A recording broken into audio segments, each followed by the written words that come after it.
ninjas, Assalamu alaikum, welcome back. It's your Tech Ninja Muhammad with this short video regarding the Redmi K30 Ultra. One big problem, yes ninjas, one big reason not to get it. I have to admit that I'm a little bit disappointed on some reviewers. Again, I have to complain about the ninjas, but a lot of them are starting to use the sweet talk ninjas. 2 years ago they were really being critical. They basically were very sharp, very tough with the reviews, etc, like not buys or anything like that. But as the years are moving, they are starting to use the sweet talk.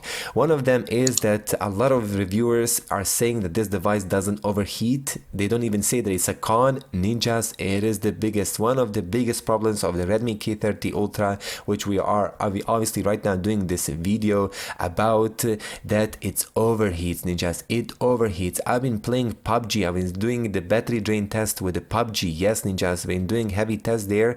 Obviously and basically you will see, check it out. But ninjas, listen this careful now. 49 Celsius on a battery. 49 Celsius on the battery itself. The battery was overheating on 49. That is crazy high, bro. The CPU temperature was around 52, 53. Physical temperature which you feel on the display is 48.5 to 49. Overheating. This is like the root word of the overheating. The huge best representation of the heating problem. It is the Redmi K30 Ultra. Who says otherwise is hiding something. Just he is hiding something. And unfortunately, this is the con of the Redmi K30 Ultra. So please don't blame me right now. Oh, why you are so bad, why you are complaining so much about the Redmi K30 Ultra. Slow down your horses, bro. Slow down your horses. Anyway, so I will talk about the pros and the cons, the best and the worst things about the Redmi K30 Ultra. But I just want to take this out of the chest because I don't love the sweet talk of the other people. When just a few years ago they've been saying against other YouTubers who are more famous, saying some stuff like they are paid or something like that, when right now other reviewers are doing the same. So this is really bro, hypocritical.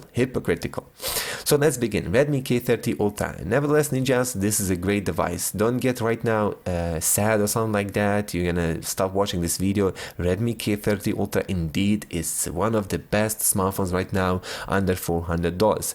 But when is a problem, we have to talk about it. Remember ninjas, how many times did I complain about the Samsung Exynos flagship versions? How many times? Samsung S7, Samsung S8, Samsung S9, all of these three models I complained and I made a special video about CPU throttling and overheating. I done it ninjas. So why would you be right now angry with me if I'm doing it about the Redmi K30 Ultra? Where is the standards here ninjas? We can't do like double standards, complain about the Samsung but not complain about the Redmi. And $400 is not that low, it's not a cheap price, bro. Again, for the price tag it is very affordable flagship, but it's not cheap ninjas. It's not cheap. Of course, in comparison to the Samsung Note 20 Ultra, it is cheap.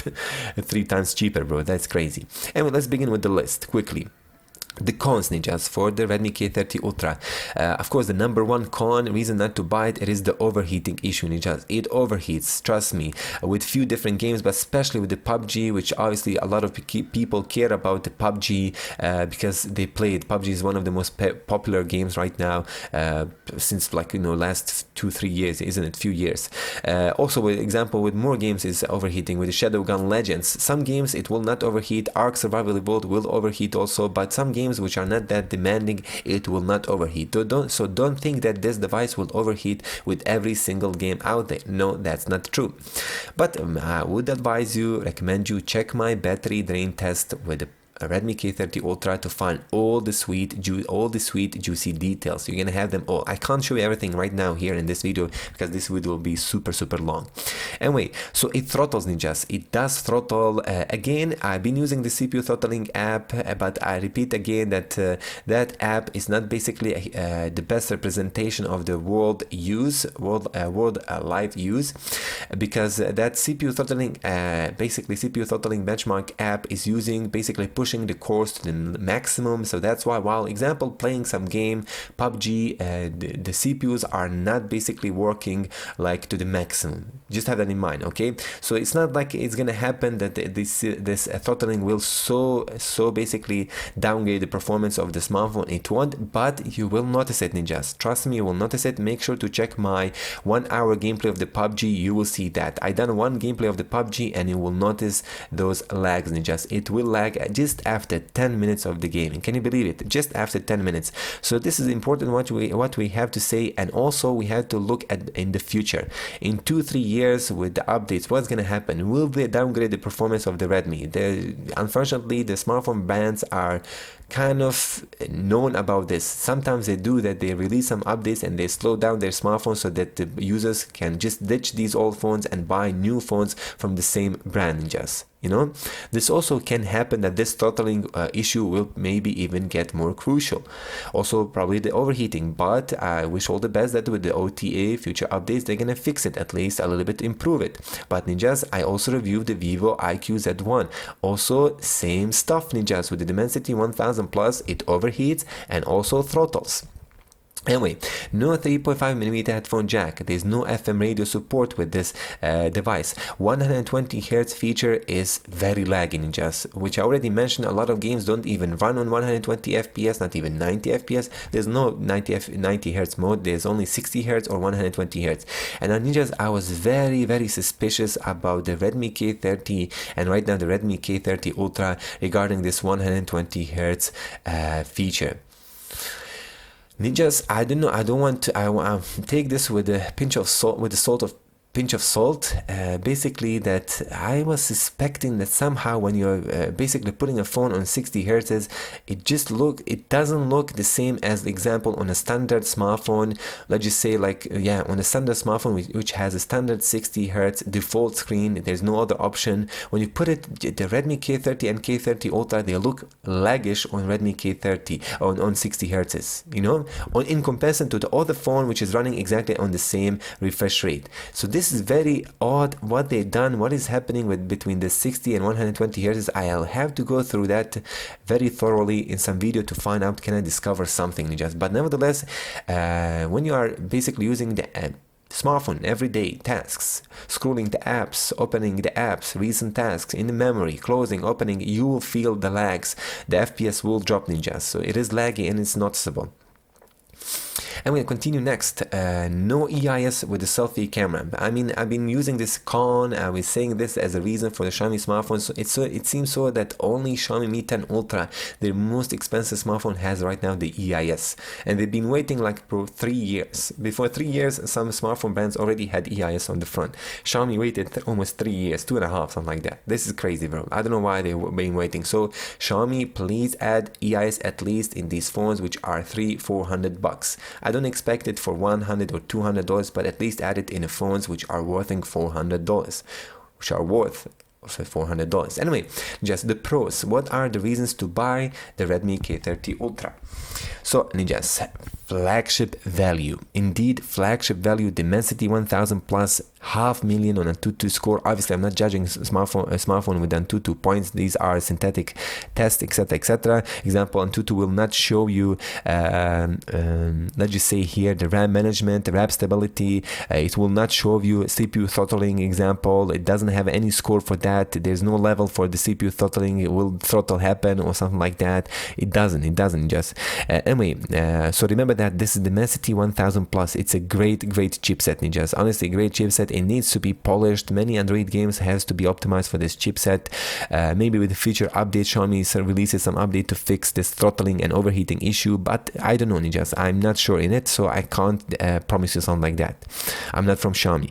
Anyway, ninjas, the battery, screen on time and charging speeds are really good. 4400 mAh battery, 33 watts fast charging included, 60 minutes to fully charge it, and drainage basically. For gaming on PUBG, ninjas, it's not that good because it overheats and also throttles. It's gonna get around 3 hours on max graphics, ninjas, maximum brightness, Wi-Fi, Bluetooth, GPS, and max graphics with the GFX tool. Remember that. But for everyday use, you're gonna get around 7.5 hours screen on time, which is again standard. Again, I'm repeating, you're not gonna get the best of the best in the battery, but don't think that you're gonna get the worst of the worst. No, no, no. Just this is normal for this price tag, and it's a pro. It's a reason to buy it. Anyway, stereo speakers. One of the reasons to buy it over the Redmi K30 Pro is the stereo speakers. One of the reasons also, which is to get it instead of the Redmi K30 Pro, it is the 6.77-inch 120 Hz high refresh screen rate, of course, from panel AMOLED Samsung, of course, Samsung from Samsung, and of course basically the Redmi K30 Pro does have also an AMOLED panel, bezels look, pop-up camera, large display, but only 60 Hz. But I repeat again, Ninjas, so what is the point right now? What is the point when let's be real now, Ninjas. Let's be real here. Putting on the side the biased reviewers who even sold themselves after a few years of doing like, you know, good job. Now they don't do a good job. They just basically are I don't know, they're hiding these problems or something like that. Why not buy Redmi K30 Pro when this Ultra maybe offers 120 Hz, but most of the games, 90%, 95% of the games will not run at 120 FPS.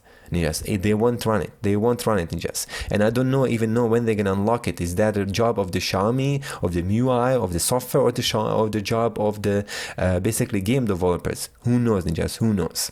So just have that in mind. So far, the Redmi K30 Pro for me still is a better buy, Ninjas. It's a better buy.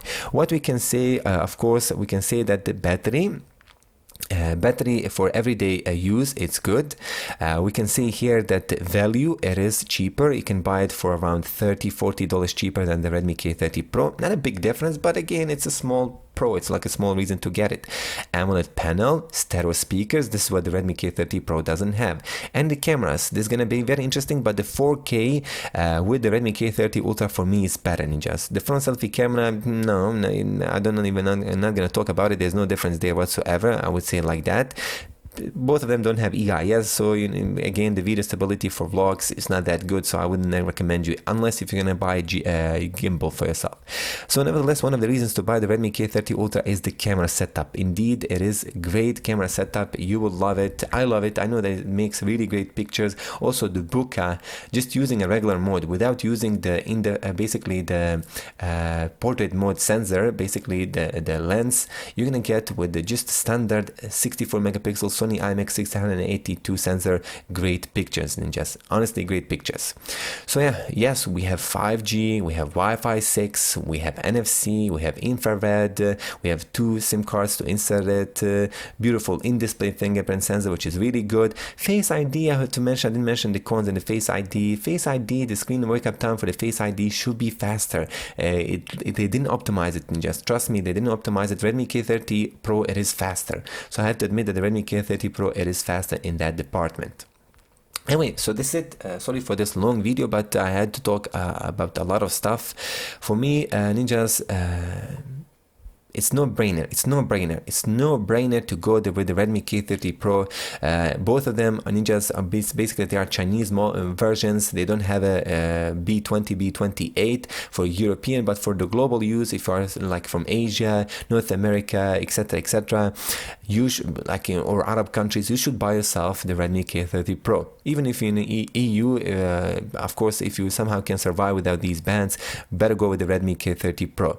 For me, it's a more stable device, Ninjas. Better, you have a Snapdragon 865, which indeed is better than the Dimensity 1000. Also, just not on Tutu, on basically on a Tutu scores or on the benchmarks, but also in everyday gaming, it's just better. The GPU inside of the Adreno 650 is just way better than Mali G77. Fact is a fact, Ninjas. Fact is a fact. Yes, the speakers, the main speaker of both of these devices are very loud, I have to admit, but Redmi K30 Ultra does win. It has additional speakers, so this for the gamers is going to be very, very interesting. I mean, it's a must-have for some gamers, but it's not like a big thing, bro. If I don't buy it, if I get it, if I don't get it, I'm gonna be so sad. No, you're not gonna be sad. Come on. Anyway, just so this is it. I will leave the buying links in the description. Like I said here, you're not gonna make a mistake. I mean, you're not gonna be a mistake. You're not gonna be sad about the Redmi K30 Ultra if you buy it. But I'm just telling you that it has these big issues. These are not minor issues, Ninjas. Trust me, I know what happened with the Poco F1, and I will have to talk about it. In 2 years after that, Poco F1, because of the CPU throttling, the performance did go down. A lot of people reported that, ninjas. Unfortunately, I don't have any more Pocophone since I think like already 4 or 5 months or something like that. I don't have Pocophone, so I can't do the video about that. But you noticed that. I think I already reported my videos. I can't remember. I've done so many videos, but I noticed that personally I was using Pocophone. F1 was my personal smartphone, ninjas. I was using it almost on every trip or something like that. So just have it in mind. Anyway, this is it. Have a great day.